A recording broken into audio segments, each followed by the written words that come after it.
If you're lucky enough to have wild grapes growing near you, go ahead and use them. What a great free resource. I have been working outside for, I don't know, an hour or so, and I found a bunch more grapevines.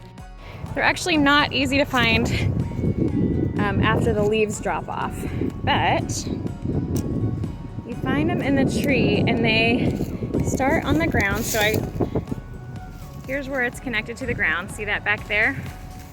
And then they just have this very woody stem that splits off a bunch of times and turns into this amazing vine with all these tendrils. See that? And the tendrils are the things that climb up, but like most vines, they just have like a tendril and they won't dry out. These ones dry out, and if you've ever bought a grapevine wreath, you know they just stay like that and they look amazing. The other great thing about this is when you start winding the wreath in a circle, you don't have to use wire or anything because these things hang on to each other so well. So what I'll do is I'll cut back there at a part that's still bendable. So I'll leave it connected to the ground because I don't mind if it grows back. We just don't need a whole acre of wild grapevines because they're not useful to us. So I'll do it where it's still bendable, and then I'll just use the entire vine all as one piece and start winding it around in a circle. See how this just wants to make a wreath? You can just tell. And so once it gets to be about the shape and size that I want, I'll just continue to wind it around in a circle, and then I'll show you what you do next. I've lost my clippers like 10 times since I've been out here. Usually they show up, but now they're the same color as these dead leaves. All right, on this vine, I'm actually gonna make 2 cuts because there's a nice tender piece back here, way back here. So I'll just cut that off. That'll be one. And then it's still very woody here. I don't really want that in my wreath as much, so I'm gonna follow that up. Well, that's still pretty woody. Oh yeah, here we go. This one's gonna be really nice. So there's gonna be a few cuts here. And then there was one more spot.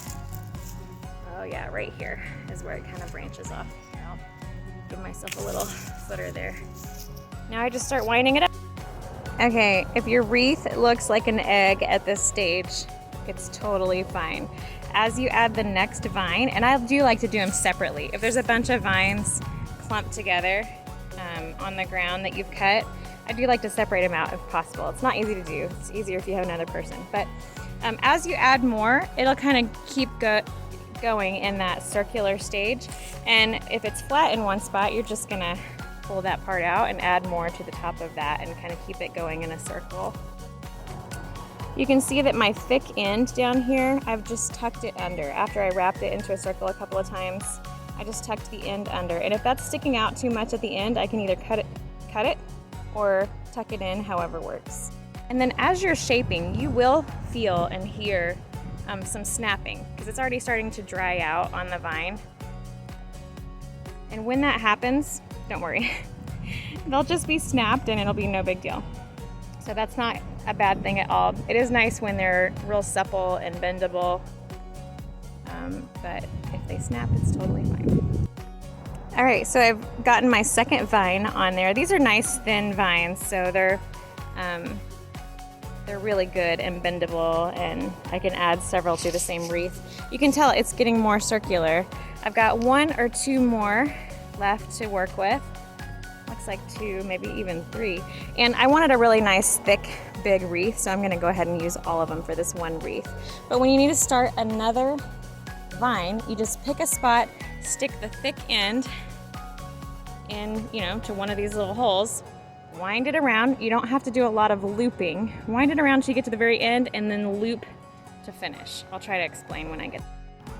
Okay, now I've done my 3rd vine and things are looking much better, much more substantial. But when I get to the end of my vine, I have this kind of small end here, and there are usually a lot of nice tendrils on those small ends. So what I'll do is wrap it around just in the same form. And then what I'm talking about when I say looping is this is impossible, is kind of pull it through the center. You can either pull it from the back or the front and then just wind it around. You can also use those to hold down any others that might be going astray also. And then when you get to the very end, you just tuck it in. I know that wasn't exactly a demonstration, but maybe more of a step-by-step. Most of the ends are all tucked in. It got nice and round as I went along. You might find some debris in your wreath as you're going, because these vines have grabbed onto everything as they've been climbing. So this is a piece of stick from a different tree. I like to pull those out. That's totally your call. All right. You can either just rip them off, cut them off, whatever. Occasionally you'll find some grape leaves in there or other kind of leaf. I leave those, and there's like a hierarchy of debris for me.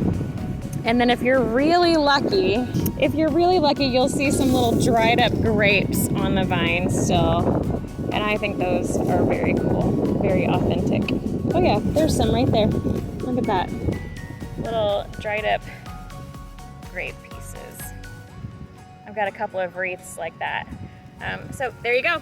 You can make them any size, any shape. If you're lucky enough to have wild grapes growing near you, go ahead and use them. What a great free resource. All right, there's the one I just made with you. And here are some more that I've made this afternoon. I love this one.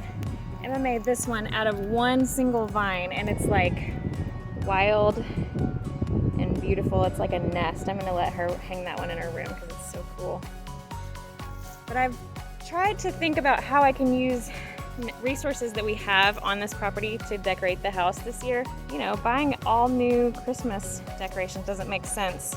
So I think these will be great. And if I have too many, I can always give them away.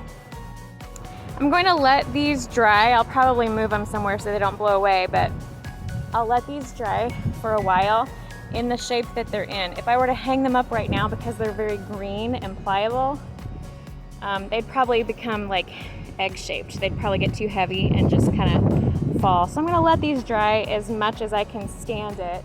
And then I have a couple of places that I really, really wanna hang them. While I was making those wreaths, this log fell out of the sky.